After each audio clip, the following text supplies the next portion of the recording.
দীর্ঘ পরীক্ষিত ত্রয়োদশ জাতীয় সংসদ নির্বাচন আজ নির্বাচন শুরু হয়েছে বা এর ভিতরে অনেক রকম আতঙ্ক কাজ করছে। আপনারা জানেন গতকাল মধুখালীর আশাপুর কেন্দ্রে আশাপুর মাদ্রাসা কেন্দ্রে জামাতের প্রার্থী রাত্রি 9টার দিকে সেখানে প্রিজাইডিং অফিসারের মধ্যে ঢুকে জানি না আল্লাহ জানে কি কর্মের জন্য উনি ওখানে ঢুকেছিলেন কাল রাত্রে। আধা ঘন্টা যার সঙ্গে বসে উনি কি অপকর্ম করেছেন সবাই সাংবাদিকরা সেখানে দ্রুত চলে যাওয়ার কারণে এবং কর্মকর্তারা বিশেষ করে অ্যাসিস্ট্যান্ট রিটার্নিং অফিসার এসিল্যান্ড যাওয়ার কারণে হয়তো অপকর্ম থেকে ওই কেন্দ্রটা রক্ষা পেয়েছে। আপনার আলফাডাঙ্গাতে পানাল সেন্টারও একই রূপ অবস্থা, সেখানকার সচেতন ভোটাররা তাদেরকে তাড়িয়ে দাবড়িয়ে তারপর ওই কেন্দ্রটাকে রক্ষা করেছে। আমরা দীর্ঘ প্রতীক্ষিত আজকের নির্বাচন, বহু আন্দোলন সংগ্রাম, রক্তের বিনিময়ে আজকের দিনটি অর্জিত হয়েছে।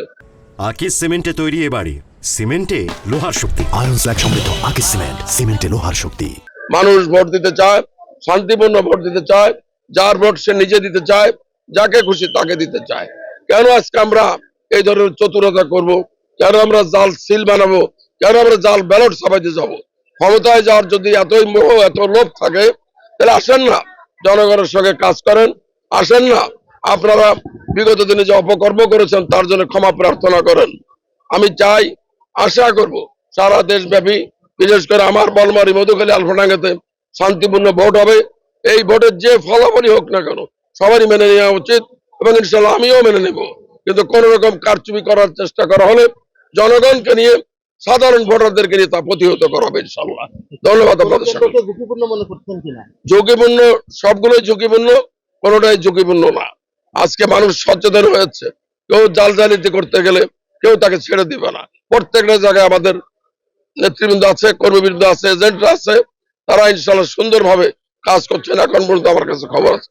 কিন্তু একটি দলের এজেন্ট বিভিন্ন জায়গায় নিয়োগ দেওয়া হয়েছে উদ্দেশ্যমূলক ভাবে নাকি কোনো এজেন্ট পুলিং অফিসার না পাওয়ার কারণে, এটা আমি জানি না। কর্তৃপক্ষকে আমি বলবো যে সব জায়গায় এই একটি দলের যে কোনো দলের হোক কোনো দলবাজ লোক পুলিং অফিসার হতে পারে না, তাদেরকে অনতিবিলম্বে উদ্যোগ করা হোক।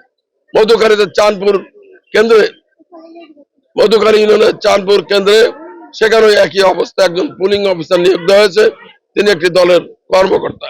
আমি ইলেকশন কমিশনকে বা এলাকায় যারা দায়িত্বে আছেন তাদেরকে অনুরোধ করবো অনতিবিলম্বে ওই কর্মকর্তাকে প্রত্যাহার করা হোক। ধন্যবাদ।